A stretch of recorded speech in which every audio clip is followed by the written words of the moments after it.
Welcome, today I'm with B&O Beoplay H4 headphones, and I'm going to show you how you can pair them with your Apple Watch. So at the first, you have to focus on the right headphone, on this one, and we have to simply move them to the pairing mode.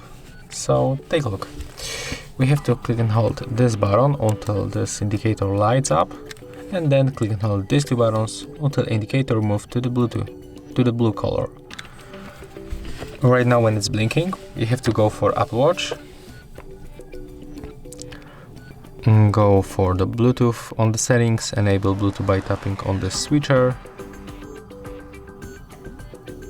and now just wait until they pops right here, select them, and right now we are successfully connected. So that's all. If you find this video helpful, remember to leave a like, comment and subscribe.